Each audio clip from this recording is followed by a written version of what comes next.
Good morning. We will continue with our study of auteur theory with reference to Hitchcock. So, Alfred Hitchcock, we were talking about him. We also did a scene from his Rope, the opening scene, and we discussed it with reference to mise en scène. Alfred Hitchcock 1899 to 1990. Now, he was a British filmmaker who migrated to America, to US. So, that is his history. Many of his films were made when he was still working in England, but there came a time when he was invited by the US film studios to start making pictures in the US. So, Rope is one of those films which was made during his stint in the US. So, we will be continuing our discussion of mise en scène, shots, sets, music, actors. Mise en scène includes all this apart from sound of course, and we will also talk about the long take and how Hitchcock introduced this, which has been now done to perfection in many other films also. So, coming to what is a long take. Now, a long take refers to a single unbroken shot that lasts for a larger amount of time than usual. For instance, it can even last to 30 seconds in many cases, which is unusual. A shot does not last that long, but in Rope, Hitchcock pushed the boundaries, and the idea was to give it a stagey feel.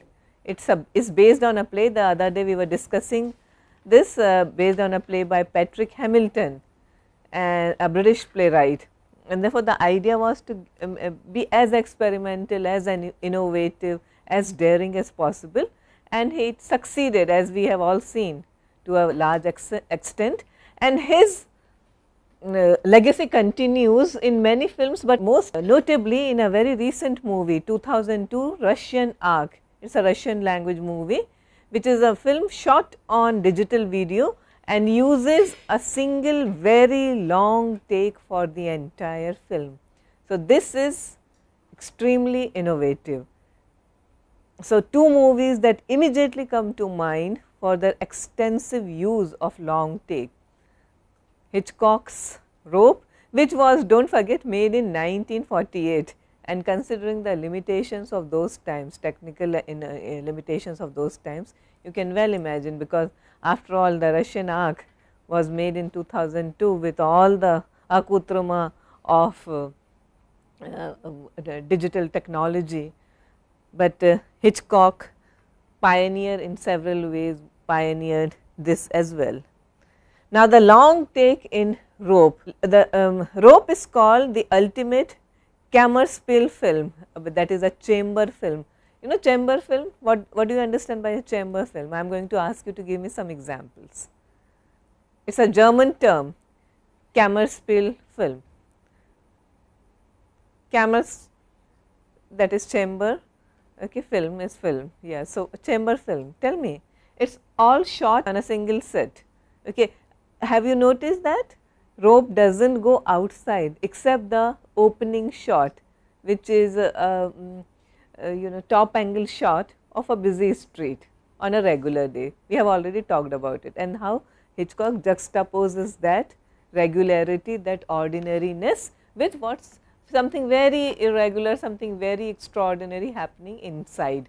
So, it is a chamber piece. My question to you is, can you give me more examples, because after all it is based on a play, and plays can afford to be completely located in one single space. They need not necessarily move out. Give me some more examples. Very well known films, yeah?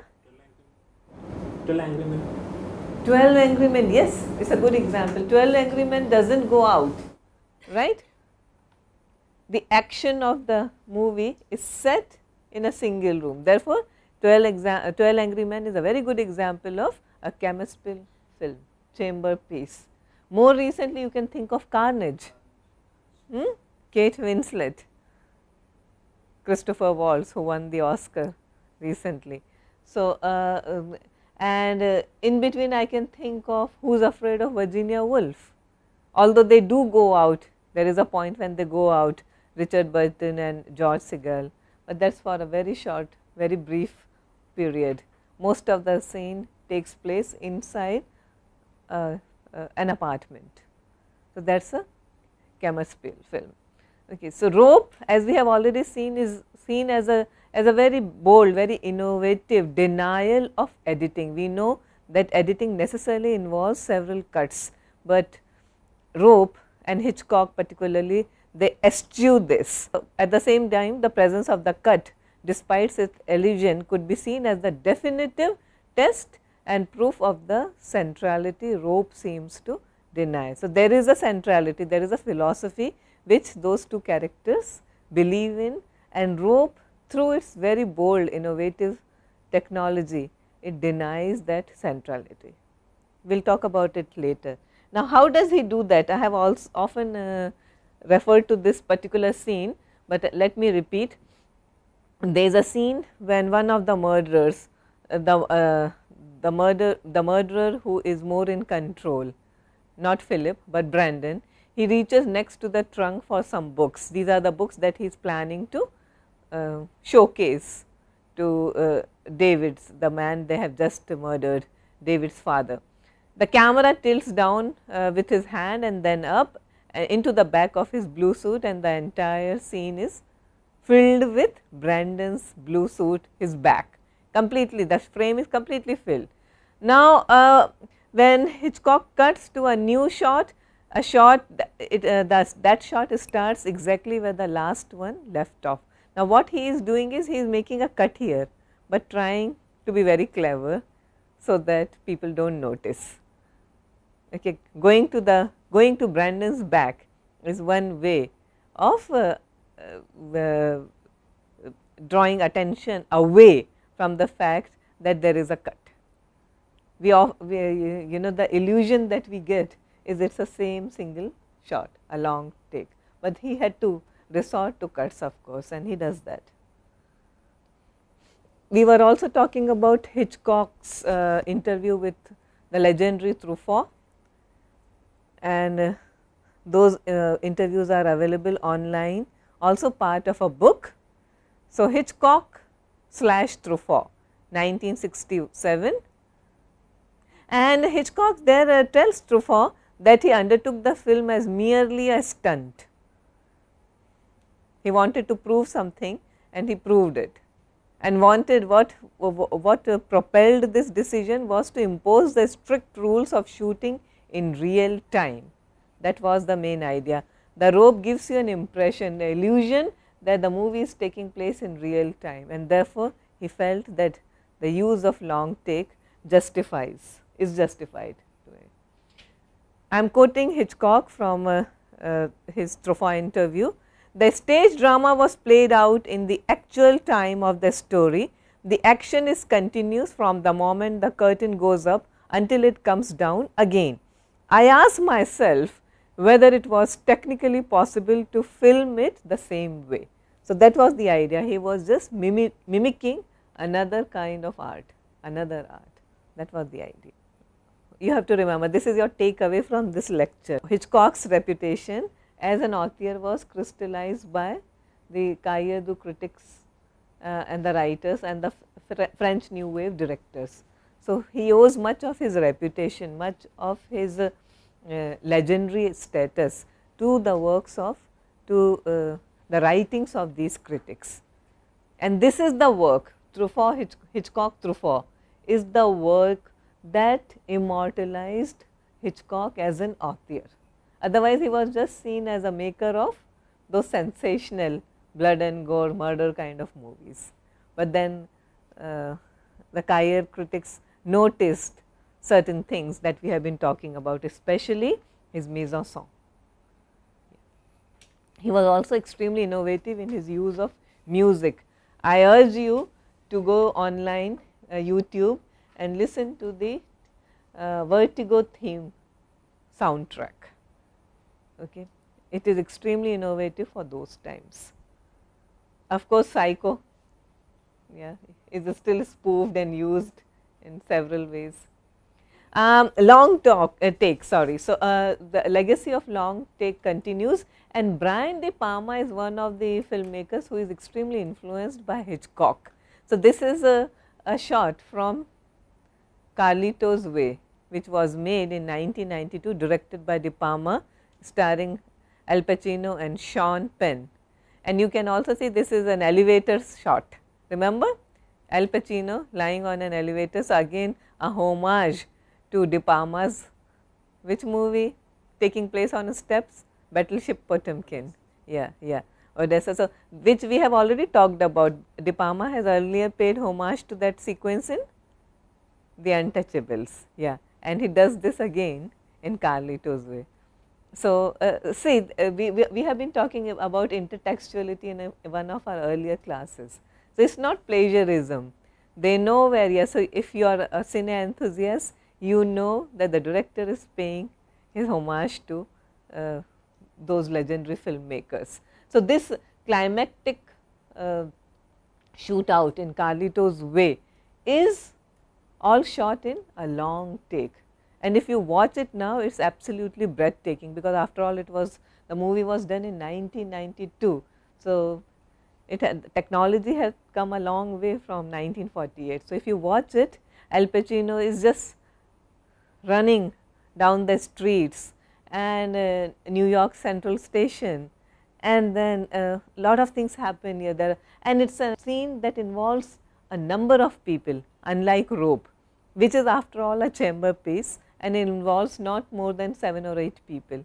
But here it is, the entire scene is shot in a crowd, it is a crowd sequence, and then having a long take in that. So, extremely innovative. And then also legendary scene from Goodfellas, 1989, Scorsese's, when Ray Liotta walks down the back entrance of a restaurant with his girlfriend. That is famously shot in long take. You must go to the YouTube, and if you are not aware of these scenes, please do watch Carlito's Way, Goodfellas, especially the long takes in them. They are known for these films. So, we are talking about Hitchcock's legacy. Now, there is another critic, Laura Mulvey, and she is basically a feminist theorist. She has done a lot of work on film studies, and she has written an oft quoted essay called Visual Pleasure and Narrative Cinema, in which she says, she gives us the idea of scopophilia. Now, what is scopophilia? She says that cinema offers a number of possible pleasures, and one of these pleasures is scopophilia.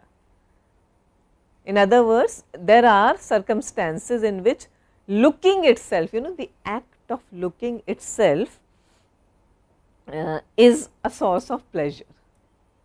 So, looking at something becomes a source of pleasure, just as in the reverse formation there is pleasure in being looked at.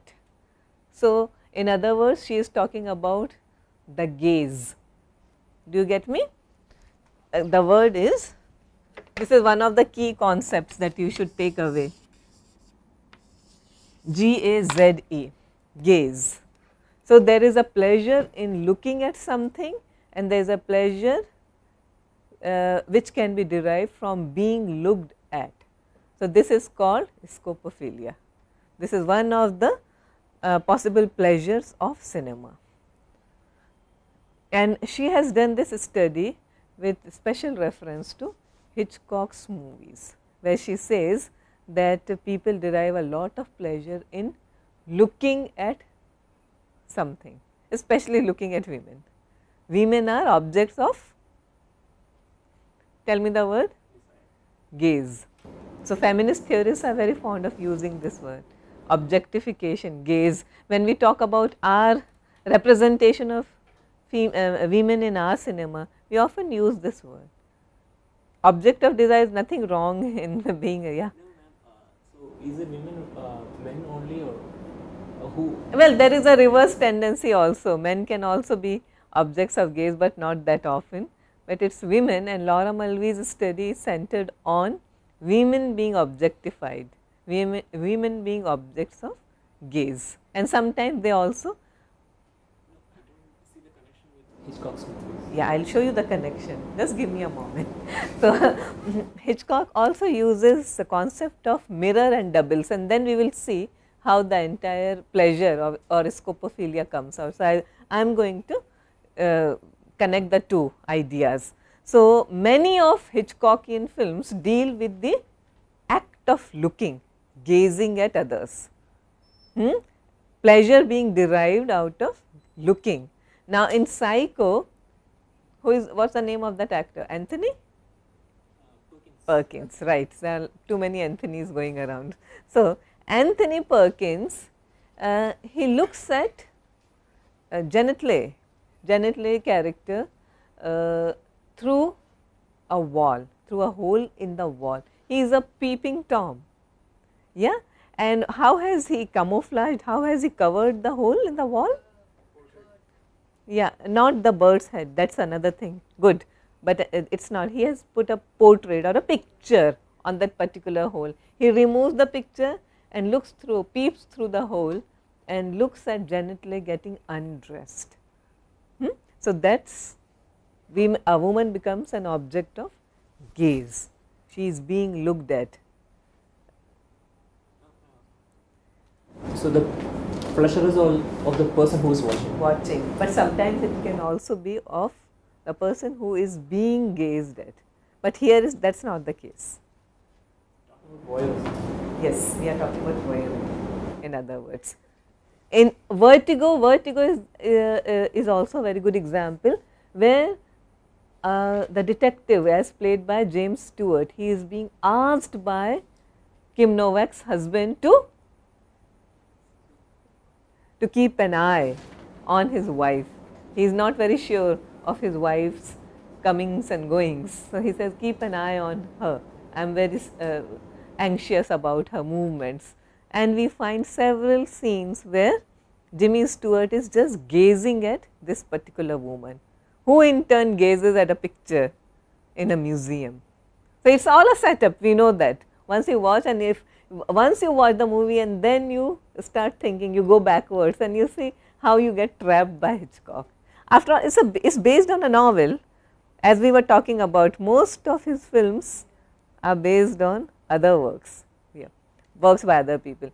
Rear Window, another classic example. Hero has a broken leg, he is confined to a wheelchair, he had no other option but to stay put. But the only way he entertains himself is by gazing at other people. Remember? So, he has a pair of binoculars and he looks at the activities of the people in the building across the street. So, sometimes there is an exotic dancer he is looking at, sometimes another family is an old couple always bickering, a number of people, and he gazes at them. Scopophilia, voyeurism. Then he is also very, Hitchcock is also fond of using mirror and shadow doubles. Okay, so, that becomes his authorial practice. And I will give you several examples of characters using or looking at themselves using a mirror or shadows. So, this double relationship, what does it suggest? Relationship between characters in which often guilt is transferred from one to the other. What Shadow of a Doubt, what Psycho, mother's murder and then he suffers from the guilt, and then what is the outcome of that? All women are bad, and they have to be eliminated. So, whenever he is attracted towards any woman, and he is definitely attracted towards Janet Leigh, so she has to be eliminated, because that means mother taking over, and he always hated his mother, hated her so much that he has stuffed her dead body and kept it in the room. So, now I confess, his one and only movie with Monty Clift and Anne Baxter, and this also plays on the idea of having a double somewhere. I am just giving you a very quick overview of some of his films. Hitchcock's fascination with images, he even looks at himself in a mirror. Blackmail, one of his most celebrated movies, especially for its sound. He made it once in silent form and another in talking. So, Hitchcock remaking Hitchcock, he was fond of doing that also. So, Blackmail has been done twice, both times by Hitchcock. He was very prolific. Watch the movie Anthony Hopkins in Hitchcock, playing Hitchcock. So, this is Blackmail and you can see the girl's shadow. 1929, Rebecca, based on classic Du Maurier novel of the same name, and here the girl is so nameless, the girl is such a non-entity, she is kept nameless throughout, right. We never know what Joan Fontaine character is actually called, she has no name, she is just the girl. Who is the, whose presence looms large if you know Rebecca? Rebecca is Mrs. De Winter, Mrs. Maxine De Winter, the late Mrs. De Winter. So, she has come and she, Laurence Olivier plays this enigmatic aristocrat, his wife is dead, the dead wife is Rebecca. The new woman who is the second wife, who is a far cry from the beautiful glamorous Rebecca, she always lives in the shadows of the late wife. So, here she is looking at the portrait of Rebecca, the girl looking at first, the second Mrs. De Winter looking at the first Mrs. De Winter. Psycho, look at the mirror shots, several mirror shots, Janet Leigh looking at herself and her image with Anthony Perkins, both reflected in a mirror. So, people looking at each other, deriving pleasure from that, also looking at themselves. Claude Rains in Notorious, Ingrid Bergman, Cary Grant played the lead, and here he looks at his own reflection. Vertigo is of course known for voyeurism and scopophilia, several shots, and one abiding theme in Vertigo is that of obsession. Yeah, what happens when a man gets obsessed with a woman? He refuses to let go. And then at the end we realize how he has been taken for a ride. Now, Blackmail, 1929, and again we continue with our idea of Hitchcock as an author and how he uses sound. Now, we are told that heroine, in a bid to escape her potential rapist, she murders the rapist with a knife, but then she is guilty, you know, she knows that if she gets caught, then there is no way that she could prove her innocence, that she was just trying to defend herself. So, sound and even silence, and in the subsequent movie, in the talkie version, the dialogues, they become very important, and the use of word knife is repeated several times during the movie. There are several shots of knife, okay, because knife becomes a very potent object. If you watch Rope, they have, what have they done at the beginning of the movie? Strangled a man with a rope, and then after that there are several times when the dialogue, you are not on my dead body or on my dead body, I would not be caught dead doing that, okay. He could have strangled me, and all these things they are said in jest, okay, but we know how he is making use of that particular image, okay. So, the idea of murder looms large, so that is Hitchcock. And then background score is of course extremely notable, celebrated in Blackmail, both versions. The silent version has also been worked on in terms of soundtrack. It is a recent thing, okay, with the advent of technology, and also there are no dialogues in the silent version, but they have added a soundtrack to it, okay. So, watch that version also available online. So, this is Blackmail, the 1929 version, the powerful talking picture this time. So, themes in Hitchcock, we are talking about auteurism and the abiding themes in an author's work. You have a list of films where murder is at the center. Psycho, Vertigo, Rear Window, Strangers on a Train. You know which movie I am talking about? Strangers on a Train? Strangers on a Train. You know the movie? Yes. Two strangers meet on a train, and yes, you kill my wife and I kill your father. Okay, that is the deal, because no one will suspect us that way, and both of us will be there for each other for alibi. But then how the plan goes awry. Dial M for Murder, it has been remade several times, first time with Grace Kelly. Blackmail, Rebecca, Spellbound, 39 Steps, all deal with the theme of murder. Moral ambiguity, he was one of the first directors to give this touch, moral ambiguity to his characters. I mean, if you look at the girl's character in The Birds, morally quite ambiguous. She is the one who is chasing the guy. Okay, the guy does not have strong feelings for her, but she is not willing to let go of him, and then she has to be punished for that, right? A woman who transgresses her boundaries, that is the idea. So, birds become a metaphor. I mean, what are those things? A town cannot be just invaded by birds. So, birds is a metaphor. This is how women get punished when they cross certain boundaries. His mother's feelings towards Exactly. So, that is also there. The moral ambiguity. Yeah, all relationships are ambiguous. And love and betrayal, of course, Vertigo is a classic example. We have also been talking about voyeurism, several movies including Frenzy, Birds, Psycho, of course, Rear Window and Vertigo. So, preoccupied with eyes and watching several close-up shots of eyes. When Janet Leigh is murdered, you get a close-up shot of her dead eyes looking at you directly. The gaze.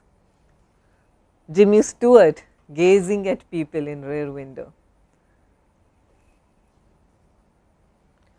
Jimmy Stewart gazing at Kim Novak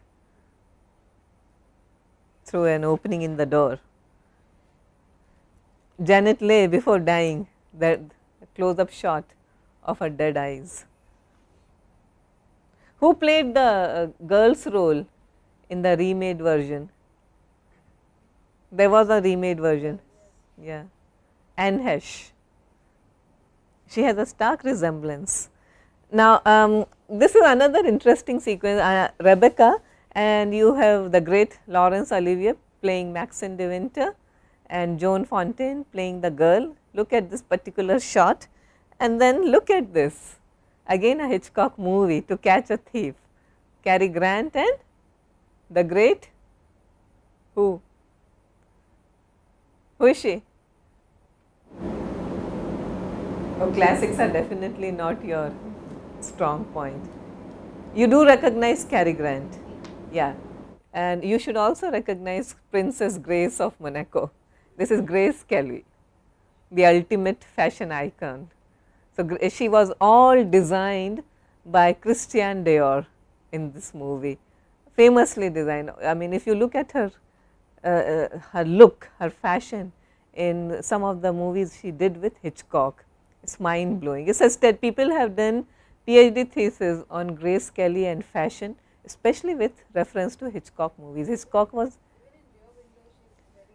impeccably dressed, impeccably dressed. Hitchcock's fascination with certain actors. So, Cary Grant was a favorite and so was Grace Kelly, and this is notorious.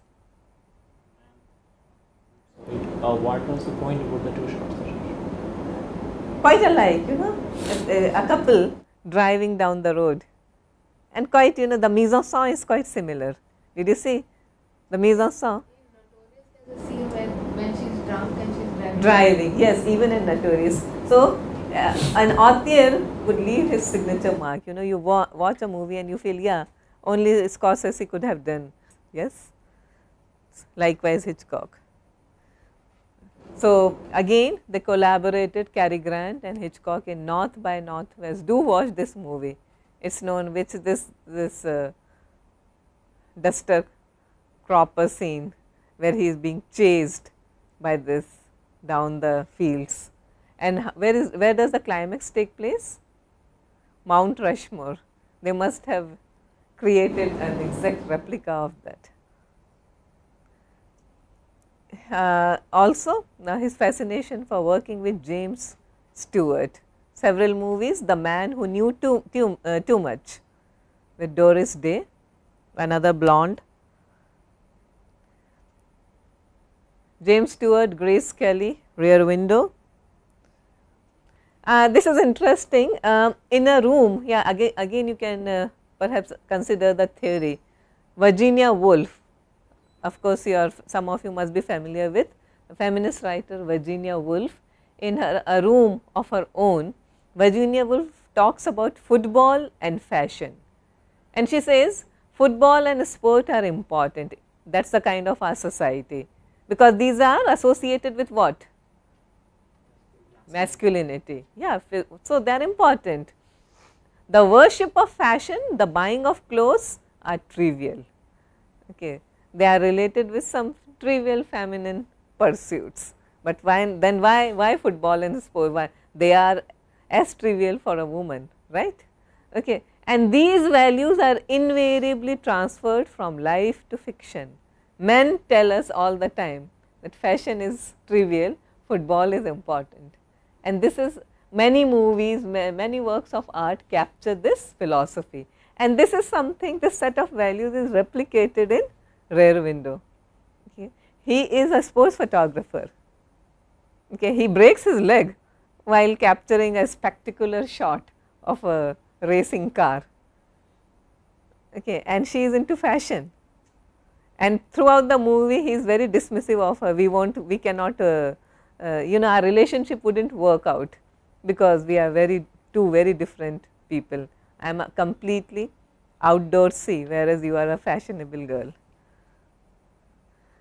And this is how the movie ends.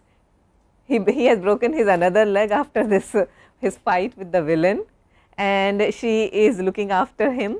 In order to impress him, she reads a book called Beyond the Himalayas or something like that, but once he sleeps off, she takes up the copy of Harper's Bazaar. So, with Grace Kelly, he has worked in 3 classics: Rear Window, Dial M for Murder, To Catch a Thief, his favorite blonde. It is a MacGuffin. Are you aware of this term in Hitchcock? No. What is a MacGuffin? It's when you are in pursuit of something which you don't know what it is. It is trivial. You see, it is a MacGuffin. What are the characters after in Notorious after all? What are they pursuing? You remember that wine cellar scene in Notorious? Yeah, what exactly is that? Beautifully done shot, but what are they looking for? They don't know what they're looking for. They don't know what they are looking for. Usually, because it is an espionage thriller, so it must be some kind of a formula, a nuclear formula, or some papers or some documents. But Hitchcock says the plot is important. What they are looking for is not. So, there is a MacGuffin. His Hitchcockian term for this term, unidentified object, is MacGuffin. It could be anything, a piece of ring, to catch a thief, a set of jewelry is missing, a MacGuffin, but it gives tremendous scope for all these beautiful people to come together and wear beautiful clothes and romp around in beautiful settings. Okay. What they are looking for is a MacGuffin. So, that is Hitchcockian term, which has come to become a part of film lexicon. And this is another characteristic of an authorial touch, employing the same characters and technical crew as well. So, apart from his actors, we have already talked about, he often collaborated with the maestro, music composer Bernard Herrmann, who was later used by Scorsese. Now, Hitchcockian legacy continues, and we have Anthony Hopkins playing the man himself, with Helen Mirren playing his wife. The Girl, which is based on which is based on Hitchcock's obsession with the actor, the female actor who played the heroine in The Birds, okay.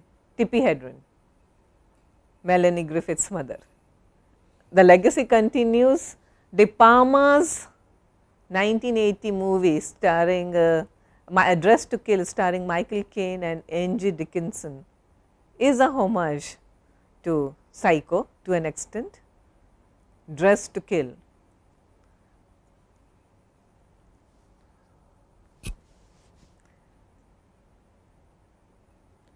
I would also like to draw your attention to another movie which is again about voyeurism.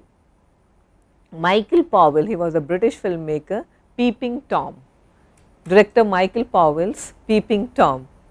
He is a man with the camera, he suffers from severe complexes just like Norman Bates in Psycho, yeah. And he kills unsuspecting women. So, you have to watch the movie for its voyeurism and for its colors, the way Powell uses colors. It was released around the same time as Psycho, but did not become such a huge blockbuster. This is one of those rare gems which should be watched alongside Psycho. Then De Palma's another homage to Vertigo and Rear Window, Body Double, 1984. Gus Van Sant literally remade Psycho. There are no changes except that one is in black and white, the other in color. And Hesh reprising Janet Leigh's role. This is my all time favorite movie. Michael Douglas, Gwyneth Paltrow and a very young Viggo Mortensen. Yeah.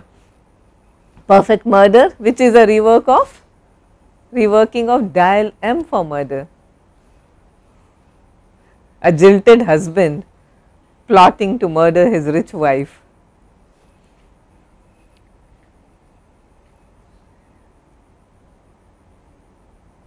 (1998). I am very sure most of you here are familiar with John Woo's MI2, Mission Impossible, which is a ripoff of Notorious. In what way?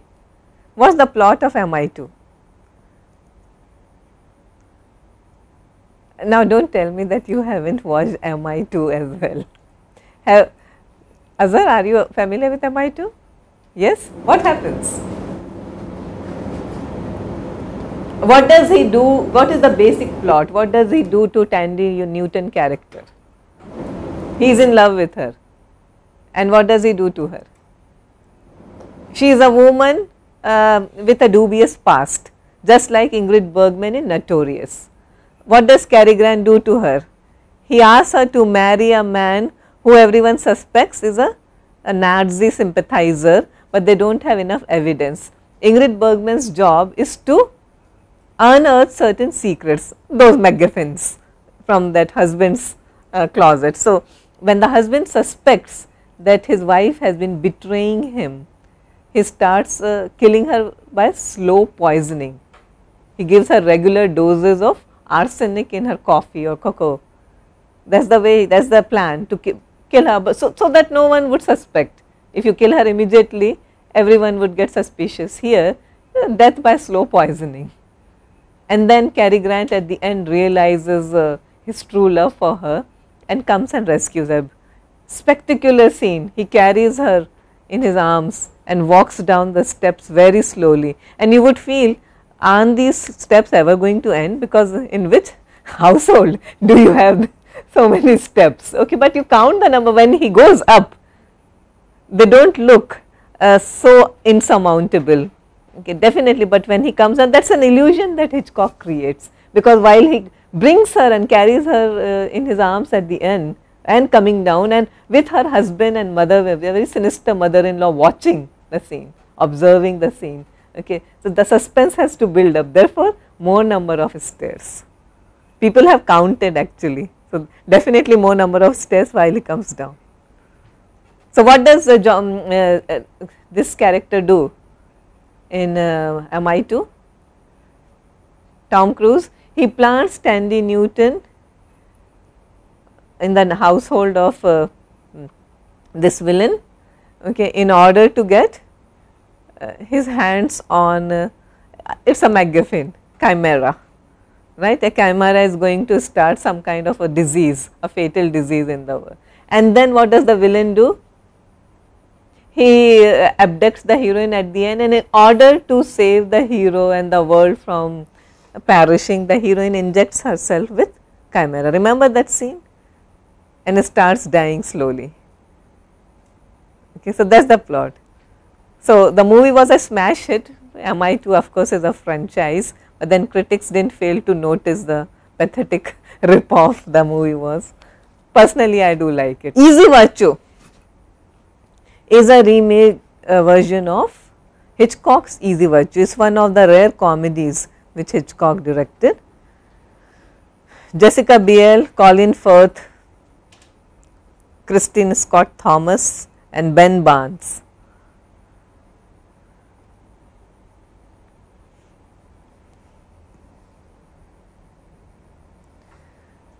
So, now coming back to the authorial theory, do you have any comments on Hitchcock so far?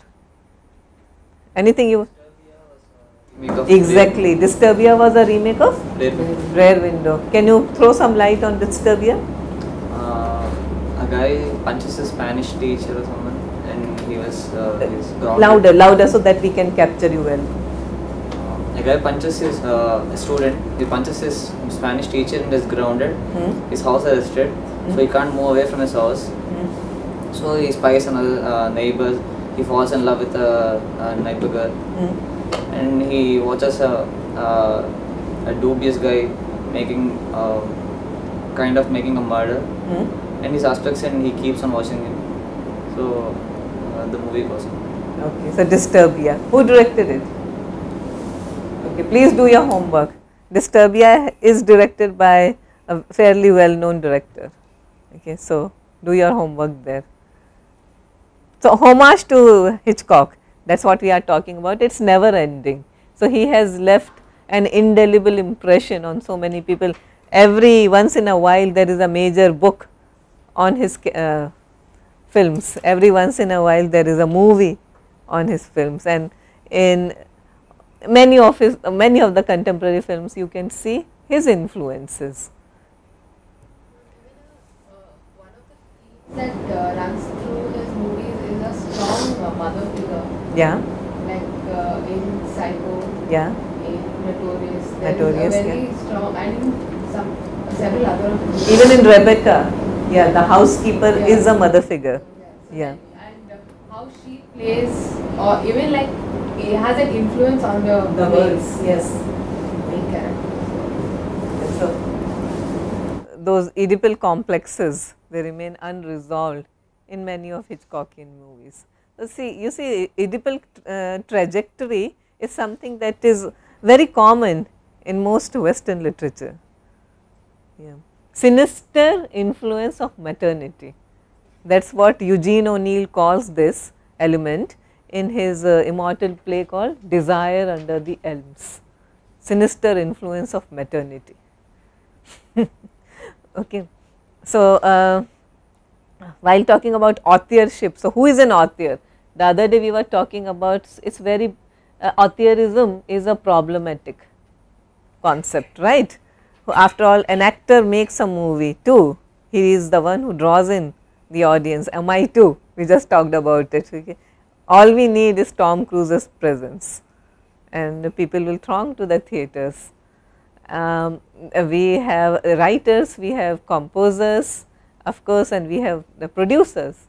So, who makes a movie? So, Rolla Barthes in his essay Death of the Author, which is contained in a volume called Image, Music and Text in 1968. So, Rolla Barthes we have often been talking about in this course while doing intertextuality and semiotics, remember. So, Barthes posits that it is the reader who gives a text meaning or a viewer who gives a movie meaning. It all depends on the audience or the reader. The reader or the audience is the interpreter, and then there can never be one definitive reading of a text. So, all of us have our own ways of looking at a text, be it a book or a painting or a film.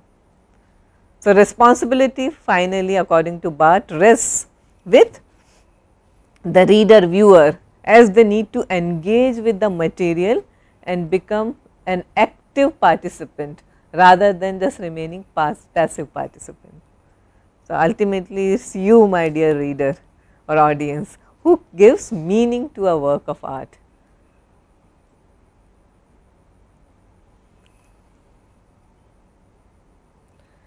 I would like to suggest certain readings. So, you have a book called Hitchcock's Centenary Essays, which was published by British Film Institute in 1999. The occasion was 100 years of Hitchcock. When a feminist reading of Hitchcock is done, apart from Laura Mulvey's essay, Visual Pleasure, The Women Who Knew Too Much, Hitchcock and Feminist Theory by Tania Modleski.